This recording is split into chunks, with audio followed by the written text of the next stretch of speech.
Il y a des moments dans la vie où tu as cette l'impression de porter un poids invisible. Tu te lèves chaque matin avec cette boule dans la poitrine, tu accomplis tes tâches. Tu souris par politesse, tu parles comme si tout allait bien. Mais au fond de toi tu sens que tu t'éteins peu à peu. Et plus personne ne voit la lumière que tu caches. C'est exactement ce que vivait Amélie.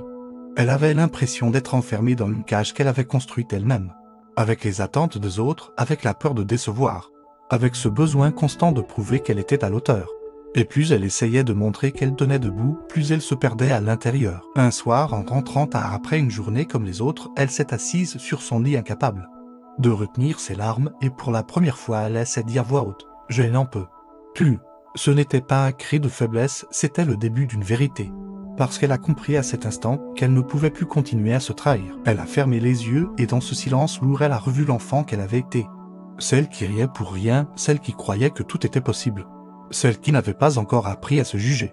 Et cette vision lui a brisé le cœur, parce qu'elle savait qu'elle l'avait laissé derrière, oubliée dans le brouillard de ses obligations. Le lendemain matin, Amélie s'est levée plus tôt que d'habitude, elle a ouvert la fenêtre.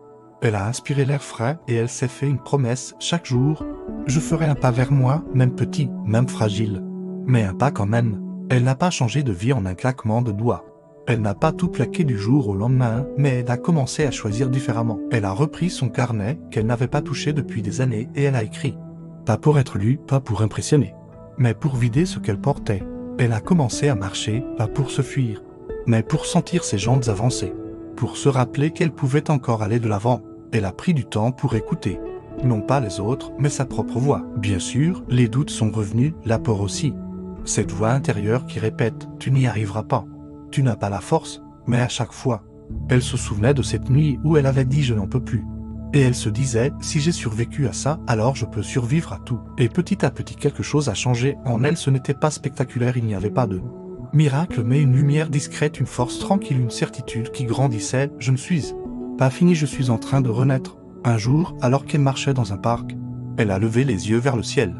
Et elle a vu les nuages se séparer pour laisser passer la lumière. Et elle a souri, pas parce que tout était résolu, mais parce qu'elle avait compris, enfin, que même dans les jours les plus sombres, la lumière finit toujours par revenir. Et à cet instant, elle s'est promis de ne plus jamais se laisser enfermer dans cette cage, de ne plus jamais s'abandonner. Et toi, qui écoutes ces mots, peut-être que tu te reconnais.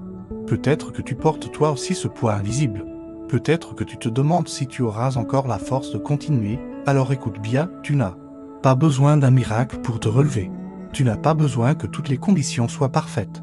Tu n'as pas besoin d'attendre demain. Tu as juste besoin de décider, là, maintenant, que tu ne t'abandonneras plus. Tu as ce droit de recommencer, tu as ce droit de changer de chemin. Tu as ce droit de redevenir vivant.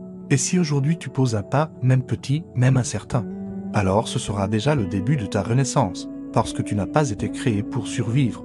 Tu as été créé pour vivre.